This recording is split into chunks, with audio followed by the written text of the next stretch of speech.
அப்போ இன்னொன்று வந்து நமக்கு இனிஷியேட்டிவ் எடுக்கணும். இப்போ நம்ம என்ன நினைக்கிறோம், நம்ம போனால் நம்ம மட்டும்தானே போகணும், கூட யாரும் இருந்தால் நம்ம போகலாம் அப்படின்னு நினைக்கிறோம். இப்போ நம்ம ஒருத்தர் இனிஷியேட்டிவ் எடுத்தாலும் அடுத்தவங்க நம்மளும் கூட வந்து சேர்ந்துக்கலாம்னு தோணும்.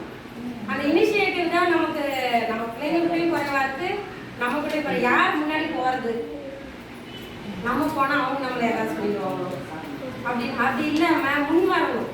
நம்ம வந்து வரலாம், என்ன செய்யலாம், ஆசிரியர்களை பாராட்டுங்க, குழந்தைங்களை பாராட்டுங்க. இந்த கட்டமைப்பே அதுதான். நம்ம வந்து இப்போ ஒவ்வொரு மந்த்லி இப்போ உங்கள் சார் சொன்னதெல்லாம் நல்லா இருந்தது. ஒரு மாதத்துக்கு ஒரு செக்ஷனோட பேரண்ட்டை வர சொல்லி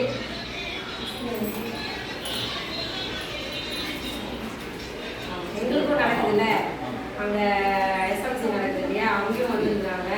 ஸோ அதனால் வந்து ஒரே ஒரு சின்ன விஷயத்தோட நான் வந்து முடிச்சுட்டேன். இந்த கட்டமைப்புன்றது நான் சொன்னது தான், நம்மளோட சேஃப்டிக்கு, நம்ம பிள்ளைங்களை பாதுகாப்பாக வளரணும். ஒரே ஒரு சின்ன விஷயம் சொல்லிட்டு முடிச்சிடறேன். கடவுளை ஒருத்தன் மீட் பண்ணவன்னா அவன் கேட்டானா, கடவுளே 1 கோடி ரூபாய் என்பது உனக்கு என்ன அப்படின்னு. அதுக்கு கடவுள் சொன்னாராம் 1 ரூபாய் அப்படின்னு சொன்னாராம். அதுக்கப்புறம் இன்னொரு கேள்வி கேட்டானா, அதே மாதிரி ஒரு தசாப்தம், சகாப்தம் கேள்விப்பட்டிருக்கோம். தசாப்தம் கேள்விப்பட்டிருக்கீங்களா? சகாப்தம் கேள்விப்பட்டிருக்கீங்களா? சகாப்தம்ன்றது எத்தனை வருஷம் அப்படின்னா 1000 வருஷம். தசம்னா 10, தசாப்தம்ன்றது 10 வருஷம். சரி, ஒரு தசாப்தம் என்பது என்ன அப்படின்னு வந்து கடவுள்கிட்ட கேட்டானா. கடவுளுக்கு 1 நிமிடம் அப்படின்னு சொல்லி சொன்னாராம். சரி கடவுளே, நான் என்ன பண்றேன், உங்களோட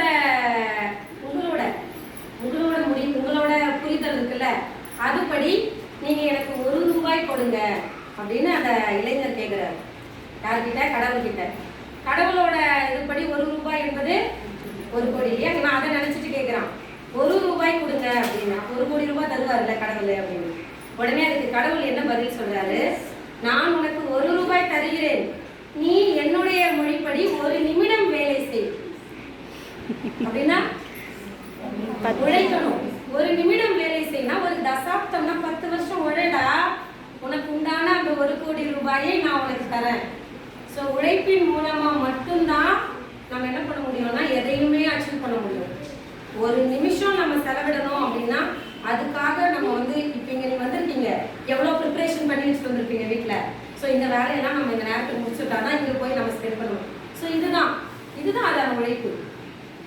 ஸோ இந்த மாதிரி அவர் சொன்னாராம். அப்போ அவனுக்கு புரிஞ்சிருச்சு, ஸோ உழைக்காம எதுவுமே கிடைக்கவே கிடைக்காது அப்படின்னு சொல்லிட்டு.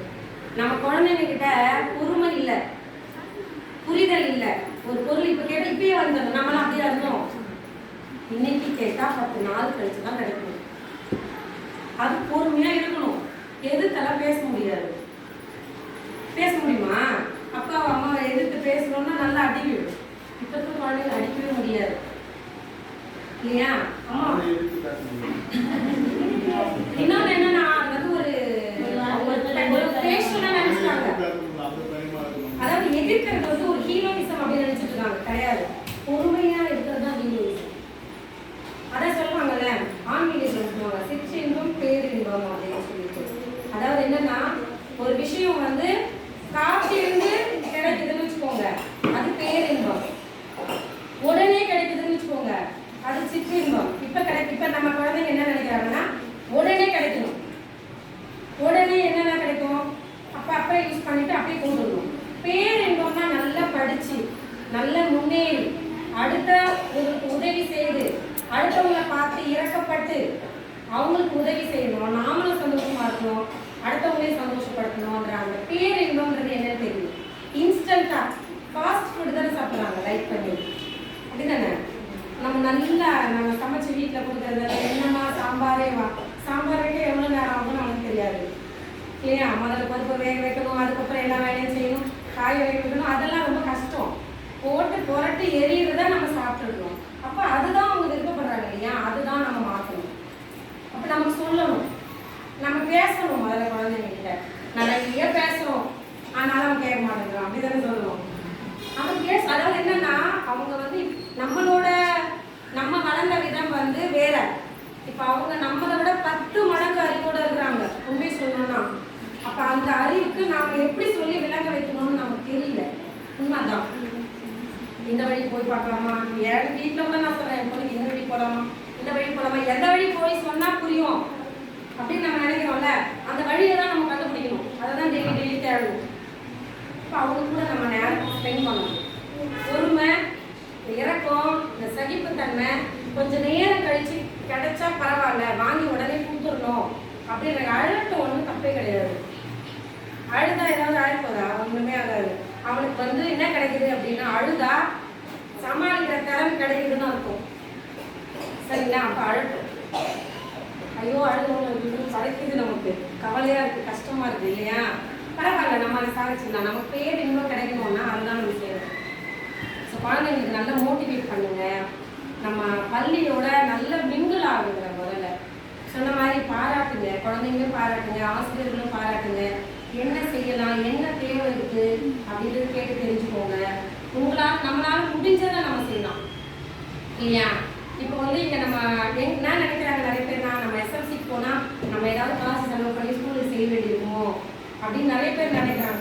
உங்களை சொல்லலை, சிலர் அப்படி நினச்சிக்கிறாங்க. நம்ம போனால் நம்ம ஏதாவது காசு செலவு பண்ணணும் அப்படின்னு. காசு மட்டும்தான் கிடையாது, உடல் உழைப்பு இல்லையா? நாம என்ன பார்ட்டிசிபேட் பண்ணி செய்யலாம். இப்போ நம்ம வீட்டில் ஒரு ஃபங்க்ஷன் நடக்குதுன்னு வச்சுக்கோங்களேன், அந்த ஃபங்க்ஷனுக்கு மெயின் மெஜாரிட்டி யார் இருக்காங்களோ அவங்க அந்த காசை செலவு பண்ணுவாங்கன்னு வச்சுக்கோங்க. இப்போ மற்றவங்கலாம் இப்போ உறவினர்கள் இப்போ என்ன செய்கிறாங்க, வேறு பகிர்ந்துக்கிறாங்க இல்லையா? ஸோ அது உடல் உழைப்பு இல்லையாது. அப்போ அது சப்போர்ட் இல்லையா? அந்த சப்போர்ட் தான் நம்ம ஸ்கூலுக்கு தேவை, இப்போ ஆசிரியருக்கு தேவை. இப்போ எங்களுக்குலாம் இப்போ என்னன்னா, நீங்கள் சொல்லக்கூடிய விஷயங்கள் நீங்கள் வந்தீங்கன்னா எங்களுக்கு அந்த ஒரு ஸ்ட்ரென்த் கிடைச்ச மாதிரி, பேக் போன் மாதிரி எங்களுக்குலாம். சரிங்களா? ஸோ அந்த கட்டமைப்பில் கலந்துக்கோங்க. பேரண்ட்ஸ் இனிஷியேட்டிவ் எடுத்து முன்னே வந்துட்டு என்ன செய்யலான்றது நீங்கள் யோசிச்சு உங்களுக்கான சிந்தனைகள் இருக்கும்ல, அதை ஷேர் பண்ணிக்கோங்க. ஒரு 4-5 பேர் ஷேர் பண்ணி என்ன செய்யலாம் அப்படின்னு நமக்கே ஒரு தோணும். சிறப்பாக இருக்குது. உண்மையை சொல்லணும்னா இந்த வங்கூர் ஒரு பிடிச்சி வச்ச ஒரு ஊர்னு நான் நினைக்கிறேன் வேணுமா. ஏன்னா எந்த இடத்துல எந்த விஷயத்தில் பார்த்தாலுமே ரொம்ப நல்லா இருக்கு. எனக்கு ரொம்ப பிடிச்சிருந்தது. இங்கே நான் ஏற்கனவே வேலை பார்த்ததை விட இங்கே இந்த அட்மாஸ்பியர் எல்லாமே ரொம்ப பீஸ்ஃபுல்லாக இருக்க மாதிரி எனக்கு ஒரு ஃபீல். எல்லாமே நல்லா அமைஞ்சிருக்கு இங்கே. ஸோ அதனால் பேரண்ட்ஸ் கூட பார்த்தீங்கன்னா அந்த குழந்தைங்கள கிட்ட அவங்க பழகிறது, டீச்சர்ஸ் கிட்ட பழகிறது, சொல்கிறத காதில் வாங்குறது, எல்லாமே குழந்தைங்களும் நல்லா இருக்காங்க. நம்ம குழந்தைங்க நம்ம அவங்க இன்னும் கொஞ்சம் நல்லா மோட்டிவேட் பண்ணி நல்லா கொண்டு வந்துட்டா இன்னும் நல்லா வருவாங்க. சரிங்களா? அதை செய்யுங்க. இந்த மாதிரி மீட்டிங்க்கு ஃபார்ம் பண்ணும்போது யார் இன்னும் உங்களால் முடிஞ்சவங்களுக்கு கூட கூட்டிட்டு வாங்க. என்ன செய்யலான்ற ஐடியாவும் கொடுங்க. சரிங்களா? டீச்சர்ஸை மோட்டிவேட் பண்ணுங்க. உங்களோட சப்போர்ட்டில் தான் நாங்கள் நல்ல சந்தோஷமாக வேலை பார்ப்போம். சந்தோஷமாக வேலை பார்க்கணும் அப்படின்னு. இப்போ நாங்கள் சந்தோஷமாக இருந்தால் தான் நிறைய விஷயங்கள் நிறைய தகவலை குழந்தைக்கு சொல்லணும்னு நினைப்போம் இல்லையா? இப்போ நாங்கள் கவலை ஆகிட்டோம்னு வச்சுக்கோங்க, என்ன நினைப்போம், வேலை முடிச்சுமா அப்படி தானே நினைப்போம். ஸோ அதனால நாங்களும் சந்தோஷமாக இருக்கணும், நீங்கள் வரணும். அதான் நாங்கள் சொல்லுவோம். இவ்வளோ பேர் பார்த்தோன்னே எனக்குலாம் ரொம்ப சந்தோஷமாயிடுச்சு. சாருக்கெல்லாம் கூட அவ்வளோ சந்தோஷம் இருக்கும்னு நினைக்கிறேன். இல்லை ஒரு வேலை நீங்கள் எப்பவுமே வருவீங்களான்னு தெரியல. அதனால இந்த கூட்டத்தில் எங்களுக்கு அங்கே இருக்கா, அதனால என்னால் முடிஞ்ச வரைக்கும் உங்களுக்கு நான் சொல்லியிருக்கேன்னு நினைக்கிறேன். இந்த கட்டமைப்பை சிறப்பாக செயல்படுத்தி நம்மளோட பெருமை, நம் பள்ளியே நம்மளோட பெருமை அப்படின்னு நம்மளோட முதல்வர் சொல்றாரு. நம்ம பெருமைனா நம்ம இங்கேருந்து தான் எல்லா பெருமையும் வெளியில் போனால் தான் எல்லாமே பிரகாசிக்க முடியும். ஸோ அந்த முதல்வரோட வாக்கை நம்ம இந்த நேரத்தில் ஞாபகத்தில் வச்சுக்கிட்டு நம்மளோட பள்ளியை நம்ம குழந்தைங்களோட எதிர்காலம் நீங்கள் என்ன சொல்லித்தரமோ அதுவே அதோட மேம்பாடு. எதிர்கால சந்ததி நம்மளோட உலகம்னு நம்ம சொல்கிறது நம்ம குழந்தைங்க தான். அது என்ன வளர்ச்சின்னா அதுதான் வளர்ச்சி. நீங்கள் என்ன சொல்லித்தரமோ அது போய் வெளியில் வளரும் போது தான் நம்ம குழந்தைங்க நமக்கான எல்லாமே நமக்கு கிடைக்கும். சரிங்களா? ஸோ அதுக்கு சப்போர்ட் பண்ணுங்கள். நன்றி.